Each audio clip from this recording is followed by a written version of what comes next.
Bismillahirrahmanirrahim. Assalamualaikum warahmatullahi wabarakatuh. Waalaikumsalam warahmatullahi wabarakatuh. Terima kasih kepada Pak Kosim. Berikut ini adalah wawancara pra-observasi pendampingan untuk calon guru penggerak angkatan 6. Pada kali ini kami sebagai guru penggerak, yaitu saya Nuri Sari, akan belajar untuk mensupervisi pembelajaran dari salah satu rekan saya, yaitu Bapak Kosim Nur Hidayat. Beliau mengampu mata pelajaran matematika.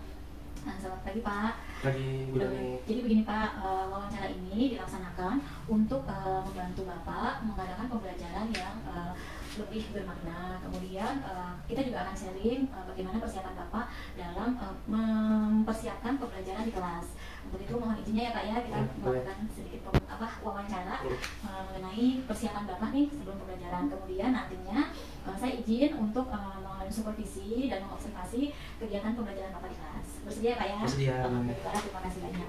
Baik, untuk yang pertama nih Pak, kegiatan yang kita sekarang ini, kira-kira Bapak punya harapan nggak ya pada percakapan kita sekarang?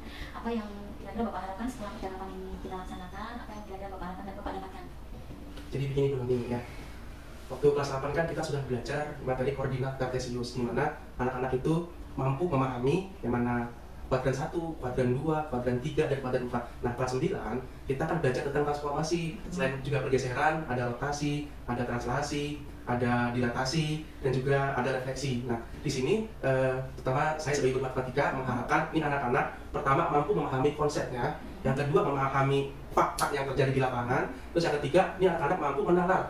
Dan kalau bisa saya tuh mengharapkan sekali anak mampu mengevaluasi apa yang ada di dalam pembelajaran.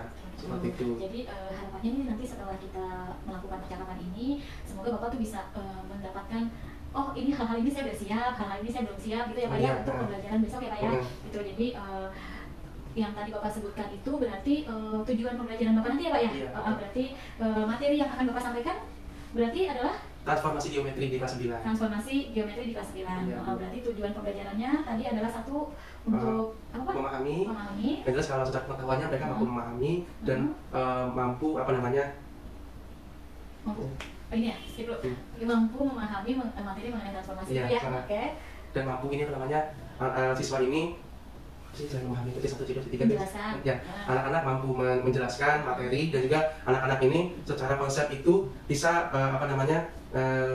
Bisa mempraktikkan dalam kehidupan sehari-hari gitu. Oh, pelajaran ini, oh seperti ini faktanya, oh seperti ini. Seperti anak-anak nih, misalnya disuruh sama orang tuanya, nah ini digeser ya ke arah sana. Jadi anak-anak itu ketika ke arah sana, tahu oh ini 3 meter, oh ini 2 meter gitu. Jadi dari situ secara konsep anak itu bisa memahami secara faktualnya.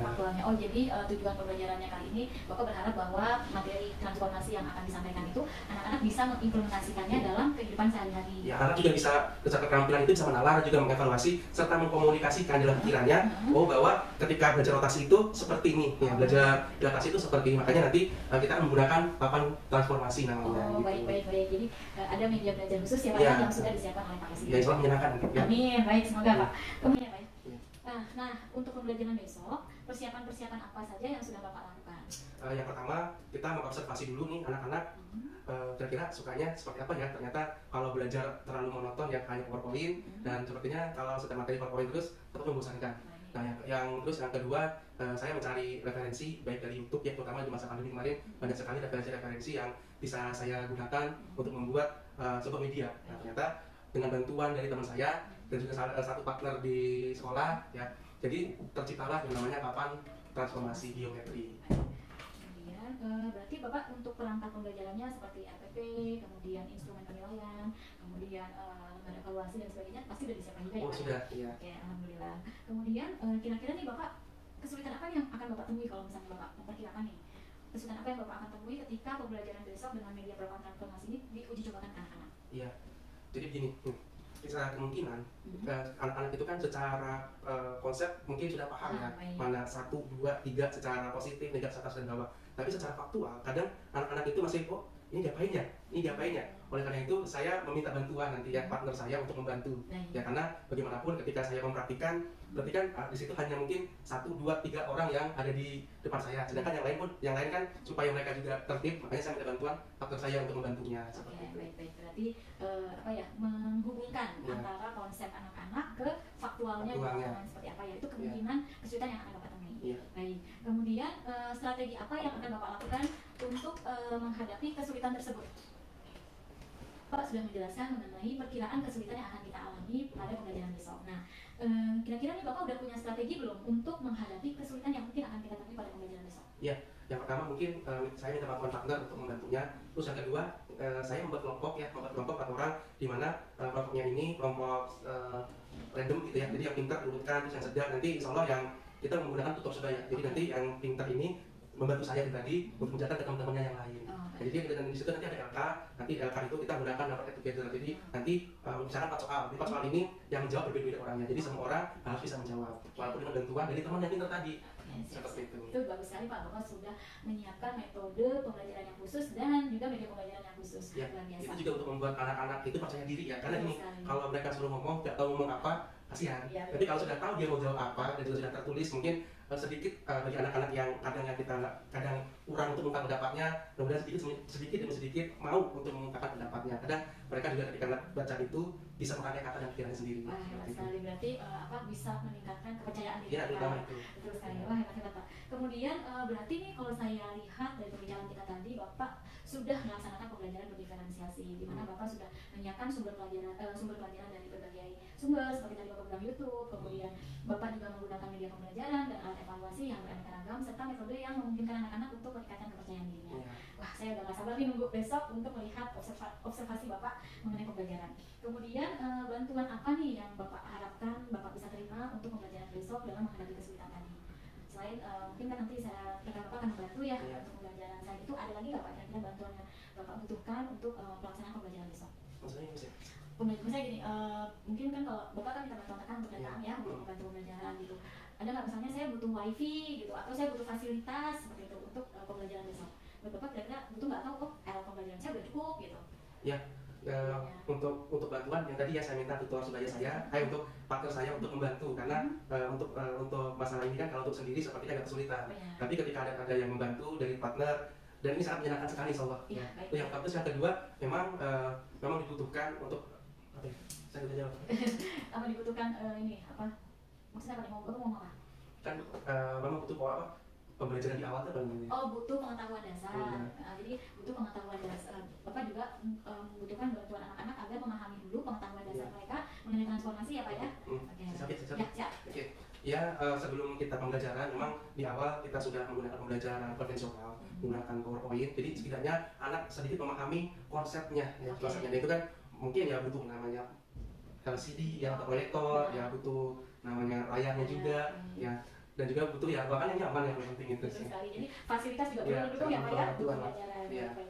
Kemudian kira-kira pelaksanaannya kapan nih Pak Bapak akan lakukan? Ini masih sedikit lagi ya, masih dalam penyempurnaan. Sudah 80%.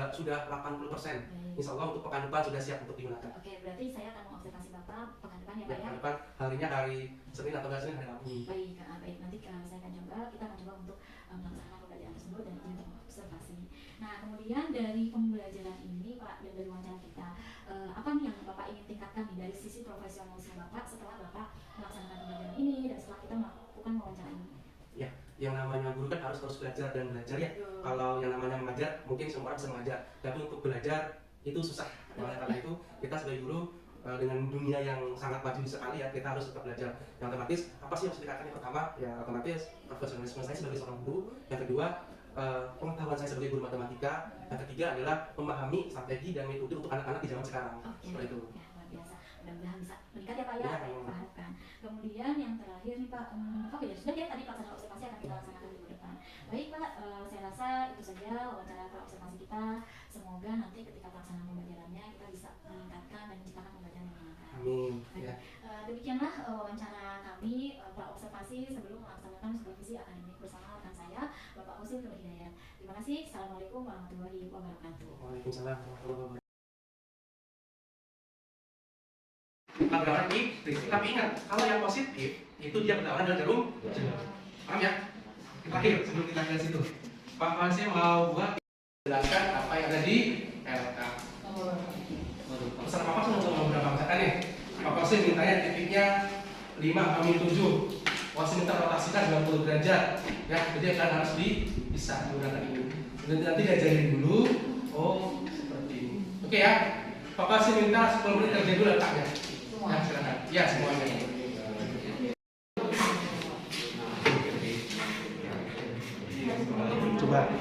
kamu tulis titik di sini titiknya ya. Iya, Pak. 2 sama 5. X-nya 2, Y-nya 5.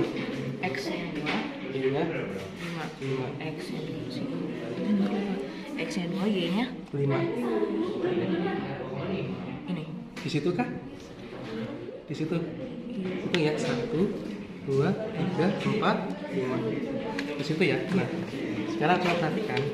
Nah, di sini kita Papa sih minta 90 derajat berlawanan dengan jarum jam. Nggak pakai rumus dulu ya. Nah, perhatikan ya. Nah, kan dia di sini ya. Nah, titiknya kan di sini ya. Titik nolnya mana, Miss? Ini ya. Nah, di sini kan. Ya. Nah, di sini kan titiknya jangan saya. Sebentar. Di sini ya. Di sini misalnya ya. Titiknya 0,0. Di sini kan ya. Jangan pergi. Nanti kalian berdua cobain ya. Coba. Pasin matikan ya. Nah, panjangin titik. Nah, kira-kira titik ini berlawanan dengan jarum jam ya, berlawanan nih. Iya. Kira-kira berada di titik mana? Jadi ini ukuran sudah sama. Apakah dia di sini ya, atau di mana, ataukah yang sebelah sini? Coba. Berlawanan dengan jarum jam. Berlawanan, berarti Iya. minus berarti. Berlawanan bukan minus, pasti itu Berarti justru. 90 derajat. Ya. Kira-kira di mana berlawanan dengan jarum jam? Bentar. B-nya berarti kan X kan. X-nya berarti minus 2. Nih. Terus sama 2. Di sini. Iya, coba. Pas gak? Caranya gimana, Pak? Ditarik Putar aja. Gini. Heeh. Jangan itu tetap. Ya, titik ininya tetap di sini aja. Kamu buka, tarik Oke. atau nah, Gini. Iya. Ya, ada di mana? dilurusin ngambilnya. Gini. Terus. Dua. Di sini. Nah, pas kan ya? Iya. Nah, kita taruh robotnya di sini. Pas kan? Kenapa di sini pas? Karena kalau di sini di yang lain tuh nggak pas. Ya. Buktinya apa dia 90 derajat? Kenapa? Buktinya apa dia 90 derajat? Siku-siku. Hah? Taunya siku-siku dari mana? Kayak gini tuh. Siku-siku. Terus ini kan ada busurnya. Nggak ini sih ya siku. Ini nih Miss. Kamu lurusin dulu Nah, dia. ini tuh ada berbentuk siku-siku. Ini tuh yang ini itu 0 derajat. Jadi ini kamu luruskan. Tuh. Iya, siku-siku nih. Ini Nah, 90 iya, derajat. siku-siku. Ini kamu geser. Oh iya, ya, Siku-siku. Sampai sih bisa dipahami? Paham. Paham? Paham, Pak. Paham nggak? Paham. Ya. Baik. Bismillahirrahmanirrahim. Assalamualaikum warahmatullahi wabarakatuh. Waalaikumsalam warahmatullahi wabarakatuh. Berikut ini adalah wawancara pasca observasi. Alhamdulillah saya Noni Dwisari CGP Angkatan 6 telah melakukan observasi pada pembelajaran Pak Qasim Nur Hidayat di SMP Insan Ramani. Baik, kita akan lanjutkan saja dengan wawancara mengenai pasca observasi pembelajaran. Apa kabar Pak Qasim? Alhamdulillah baik ya. Alhamdulillah ya, Ya. pembelajarannya sudah selesai Alhamdulillah, ya. dilaksanakan. Ya. Alhamdulillah sudah hebat sekali. Iya. Gimana nih Pak kesan Bapak setelah pembelajaran? Ya, pertama terima kasih kepada Bu Noni yang sebagai CGP Angkatan 6 ya yang telah membantu kami untuk membuat perangkat pembelajarannya ya, termasuk untuk membuat papannya. Untuk kesannya sangat menyenangkan sekali ya, pembelajaran matematika nggak harus hitung-hitungan total ternyata ya. Ternyata dengan menggunakan papan transformasi geometri, sebagian besar anak-anak itu memahami ya, sebagian besar memahami teori-teori dari translasi itu seperti apa, refleksi itu seperti apa, rotasi itu seperti apa, dan dilatasi itu seperti apa. Walaupun selain papan kita juga menggunakan GeoGebra seperti itu. Jadi sudah memanfaatkan teknologi, tapi kita juga menggunakan fisik secara nyata ya Pak Iya, ya untuk anak-anak. Bagaimana Pak? Apakah pembelajaran yang tadi sudah kita laksanakan menurut Bapak sesuai dengan perencanaan yang Bapak lakukan kemarin? Secara garis besar sih iya ya, sesuai dengan kompetensi dasarnya ya, yaitu untuk memahami anak-anak dan juga untuk anak-anak ini bisa menalar, bisa mengkomunikasikan pikirannya ya, secara garis besar ya 80%. Mungkin sisanya ada beberapa siswa yang masih kesulitan karena transformasi geometri kan masih ada hubungannya dengan materi sebelumnya. Ya selain bilangan ya, papan bilangan dan juga meletakkan ya ini di sini itu beberapa anak masih ada kesulitan seperti itu. Tapi secara umum garis besarnya sudah sesuai perencanaannya Pak ya. Iya. Alhamdulillah. Kemudian nih menurut Bapak apa yang hal-hal memuaskan yang terjadi di pembelajaran yang kita sudah observasi ini, dan apa hal-hal yang kurang memuaskan? Ya, untuk yang memuaskan ternyata ketika saya mengenalkan papan transformasi ini, memang pertama anak-anak itu bertanya-tanya, ini apa sih? Ini materi yang bagaimana sih? Dan ketika mereka sudah mempraktikannya, ternyata oh seperti ini, oh seperti ini. Ternyata ketika mempraktikannya, pertama mereka masih ragu, masih belum memahami konsepnya. Ketika sudah bisa, malah mereka ketagihan. Saya mau coba ini lagi, saya mau mencoba ini lagi, ya seperti itu. Jadi ketika di teknisnya mereka sudah paham, jadi tanpa banyak bertanya, oh iya ya tadi belajar seperti ini. Keren. Kemudian nih, kalau dari sisi siswa ya Pak ya, kesulitan yang dialami siswa apa Pak ketika pembelajaran itu? Jadi kan siswa kan bermacam-macam ya variasi belajarnya, kita juga memahami itu. Betul. Walaupun sebagian besar itu menyenangkan seperti itu, tapi bagi orang-orang yang berpikirnya yang sudah biasanya yang teks seperti itu ya, jadi pinginnya ya udah sih langsung aja soal gitu kan. Kadang langsung aja soal, nah itu yang membuat saya itu kadang nanti sabar, masih ada teman-temannya yang pengen belajar konsepnya gitu. Itu yang bagi yang pinternya, dan bagi yang kurangnya butuh motivasi lebih.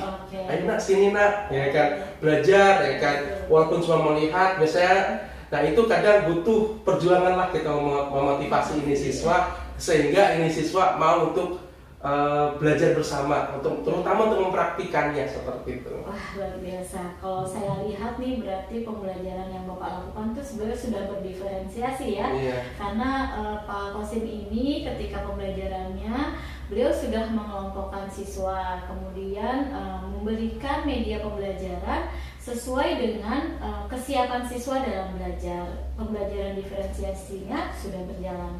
Alhamdulillah Pak. Nah terakhir nih Pak, bagaimana nih saran Bapak untuk kegiatan pembelajaran selanjutnya? Apa yang kira-kira akan Bapak perbaiki? Mungkin yang pertama ya, terima kasih untuk sarannya. Pertama saya ucapkan terima kasih, karena dari pembelajaran ini saya melihat secara umum anak-anak itu antusias ya. Oleh karena itu untuk saran saya pribadi ya, mungkin yang pertama adalah motivasi siswa, terus yang kedua adalah memperkuat konsep ya, memperkuat konsep ini nih seperti apa. Yang ketiga banyak-banyak mencari referensi. Apalagi sekarang di dunia digital banyak sekali ya. Apalagi dengan ada platform Merdeka Belajar, di situ juga banyak sekali variasi pembelajaran yang memang kadang-kadang kayaknya ini nih ya kan, kayaknya patut dicoba nih gitu, seperti ini. Mungkin dengan sedikitnya waktu mungkin ya sebagai guru, tapi kita dengan semangat belajar ya, kita harus tetap baik siswanya harus kita motivasi secara mental dan juga secara konsep dan juga secara latihannya di dunia seperti itu, termasuk kita sih sebagai guru. Oh ya luar biasa, hebat Pak. Berarti kita nanti sarannya adalah memperbanyak lagi ya Pak ya, media-media dan sumber-sumber pembelajaran ya. Kemudian juga menyiapkan siswa tidak hanya dari segi konsep pemahaman, tapi dari segi motivasi. Jadi dalam hal ini emosinya siswa juga yang kita maintenance ya Pak ya. Iya betul, ya emosinya juga seperti itu. Baik Pak, terima kasih banyak Alhamdulillah, terima kasih sudah diizinkan untuk melakukan observasi di pembelajaran Bapak. Semoga observasi kita bisa menjadi bahan belajar juga buat teman-teman dulu di sekolah-sekolah lain. Ya, terima kasih Bu Noni juga udah membantu kami untuk membuat ini ide-idenya juga. Terima kasih sehingga pembelajaran itu sangat menyenangkan buat siswa. Alhamdulillah. Baik, demikianlah rangkaian dari observasi pembelajaran berdiferensiasi yang saya lakukan bersama dengan Pak Kosim Nur Hidayat dari SMP Insan Rabbani. Saya akhiri. Assalamualaikum warahmatullahi wabarakatuh.